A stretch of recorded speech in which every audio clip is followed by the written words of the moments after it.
તો મુખ્યમંત્રી પણ પ્રચારમાં જોડાયા છે। નડિયાદ જે સીધા જ કે જ્યાં મુખ્યમંત્રીએ બાઇક રેલી કરી હતી, જ્યાં અનેક કાર્યકર્તાઓ અને જનતા પણ જોડાઈ હતી। જનતાનો સંપર્ક કરવા માટે કાર્યકર્તાઓ એડી ચોટીનું જોર લગાવી રહ્યા છે, ત્યારે તેઓ મુખ્યમંત્રીની આ રેલીમાં જોડાયા હતા। અલગ અલગ વિસ્તારોમાંથી આ બાઇક રેલી પસાર થઈ રહી છે। ધારાસભ્ય પંકજ દેસાઈની આગેવાનીમાં આ બાઇક રેલી કરવામાં આવી।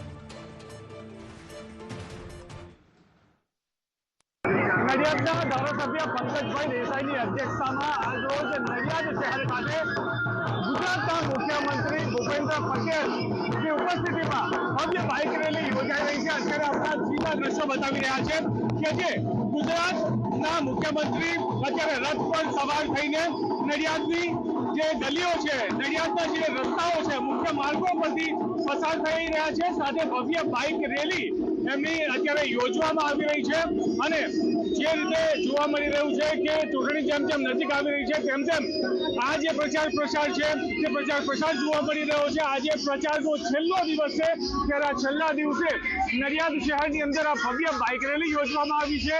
લગભગ 1000થી વધુ બાઇક સવાર આ બાઇક રેલીમાં જોડાયા છે। ગુજરાતના મુખ્યમંત્રી સાથે નડિયાદના ધારાસભ્ય પંકજ દેસાઈ અને ખેડા જિલ્લા ભાજપ પ્રમુખ અજય બ્રહ્મભટ્ટ પણ આ જે રથમાં છે, રથમાં સવાર થઈને બાઇક રેલી યોજી રહ્યા છે અને નડિયાદના તમામ વિસ્તારોમાંથી આ બાઇક રેલી પસાર થઈ રહી છે।